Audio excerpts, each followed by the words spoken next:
என்ன ஓனர் பொண்டாட்டி கோவமா இருக்க? நான் நல்லா சமைக்கிறேன்னு என் மாமியாருக்கு வயித்தெரிச்சல்டா. பக்கத்து வீட்டுக்காரிட்ட சொல்லிருக்காங்க. பேசாம உன் மாமியார டைவர்ஸ் பண்ணுடி. டைவர்ஸா?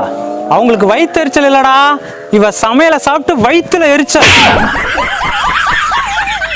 இந்த பள்ளிய பருப்பு சட்டில போட்டு கடைஞ்சு விடுடா. கொஞ்ச நேரத்துல எண்ணெய குழப்பி விட்டுட்டா.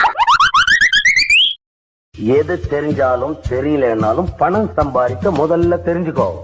இல்லன்னா இந்த உலகத்துல நீ மனுஷால் கூட்டத்துல வாழ முடியாது. ஏண்டி சிரிக்கிற? கல்யாணத்துக்கு முன்னாடி என்ன மாதிரி ஒரு அழகிய பார்த்ததே இல்லையா என் புருஷன் சொன்னாரு. வாய் கூசாம பொய் சொல்லிருக்கான். அவனை போய் எப்படி கல்யாணம் பண்ண? சரி முறைக்காத. உன் பிறந்த நாள் எப்ப? ஜனவரி 19. எந்த வருஷம்? எல்லா வருஷமும் தான். இங்க பாருடி, நாளையில இருந்து என் பிள்ளைக்கு முட்டை கொடுக்கணும். நல்ல முட்டையா போடு. லைட்டாவா ஸ்ட்ராங்காவா? ஏன் நீ என்ன டீயா போட போற? லைட்டா ஸ்ட்ராங்கான்னு கேக்குற? சும்மா சொல்லுடி. லைட்டாவே போடு. லைட்டா முட்டை போட்டா எனக்கு தாண்டி அசிங்கம். அப்ப ஸ்ட்ராங்காவே போடு.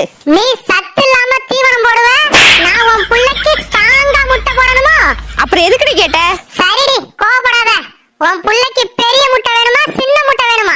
நீ முட்டையே போட வேணாம், நான் பால்வாடியில வாங்கிக்கிறேன். போ போ. ஏய், என்ன நின்னு பாக்குற? ஏங்க எனக்கு வயிறுலாம் எரியுதுங்க. வயிறு எரியுதா? கண்டதை திங்காதுன்னு சொன்னா கேக்குறியா? ஏங்க அது இல்லைங்க, நம்ம பக்கத்து வீட்டு ஆண்டி 10,000த்துல புடவை எடுத்திருக்காங்கங்க. டேய் எங்கடா போற அப்படின்னு நான் கேட்டா என்ன நீ செருப்பாலடுறா. ஏன்னா வெளியே போகும்போது எங்கடா போறேன்னு கேக்குறது அபசகரம்னு எனக்கும் தெரியும். ஆனா நீ எங்க போறேங்கிறத நான் தெரிஞ்சுக்கிறதுக்கு எங்கடா போறேன்றத தவிர வேற எப்படி கேட்க முடியும்? இதுக்கு நீ நான் எங்க போறேன்னே கேட்டிருக்கலாம்ல. இவ்வளவு தூரம் நீயே கம்பல் பண்ணி கேக்குறதுனால கேக்குறேன், எங்கடா போற? ஏங்க உங்களுக்கு என்கிட்ட பிடிச்சது என்னோட அழகா இல்ல என்னோட அறிவா? இந்த ஜோக்கு தான்.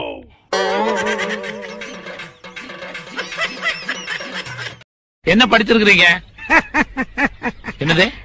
இல்லீங்க, நான் ஒண்ணும் படிக்கலீங்க. படிச்சு என்னங்க பிரயோஜனம்? என்ன அப்படி சொல்றீங்க? உத்தியோகத்துக்கு போலாமல்ல? உத்தியோகத்துக்கு போய் கை நிறைய காசு சம்பாதிக்கலாமல்ல? சம்பாதிச்சு என்னங்க பண்றது? வீடு வாசல் வாங்கலாமல்ல? வீடு வாசல் வாங்கி தோட்ட துறவெல்லாம் வாங்க வேண்டியதானே? எல்லாம் வாங்கி என்னங்க பண்றது? சந்தோஷமா இருக்கலாமல்ல? இப்ப என்ன பிச்சையா எடுத்துக்கிட்டு இருக்கிறேன்? இப்பவே சந்தோஷமா தாங்க இருக்கிறேன். நான் சொன்னது ஏதாவது புரிஞ்சுதா? புரிஞ்சுன்னு சொன்னா வேற ஏதாவது கேள்வி கேட்பீங்களா? நோ. அப்ப புரிஞ்சுது. பிறருக்கு உதவி செய்ய வேண்டும் அப்படின்னு உதவி செய்ய பத்தி சொல்றாரு.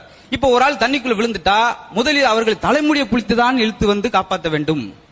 சார் அவன் மொட்டை தலைனா சரி முடி முளைக்கிற வரைக்கும் அங்கேயே காத்துட்டார். தினமும் எனக்கு போன் வரும். அவ்வளவு போனை வச்சு என்ன செய்ய போறீங்க? கால் வரும்னு சொல்லி சொன்னேன். அதுக்கு ஒரு அடி வாங்கிட்டார். அப்புறம் அவன்கிட்ட கேட்டார், தம்பி இவ்வளவு பேசுறே பேசாம பேச்சாளர் வேண்டியான. பேசாம எப்படி பேச்சாளர் ஆகுது? அதுலயும் ஒரு குச்சி வைக்கிறேன். புருஷ பொண்டாட்டிக்குள்ள சண்டை வராம இருக்கணும்னா முத என்ன செய்யணும் தெரியுமா? என்ன செய்யணும்? புருஷ பொண்டாட்டிக்குள்ள சண்டை வராம இருக்கா பொண்டாட்டி கூட கொஞ்சம் மனசு விட்டு பேசுங்க, சண்டையே வராது. பேசுனாம சண்டை ஆரம்பிக்குது.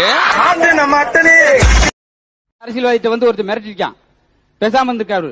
உன் வலது கையை வெட்டாம நான் விட மாட்டேன் அப்படின்னு போயிருக்கான். அவன் தொண்டர் கேட்டேன், என்னங்க தலைவரே உங்க வலது கையை வெட்டாம போக மாட்டேன்னு சொல்லிட்டு போற, நீங்க சாதாரணமா இருக்கீங்க, என் வலது கை நீதானடா அப்படின்னு இருக்காரு அவரு.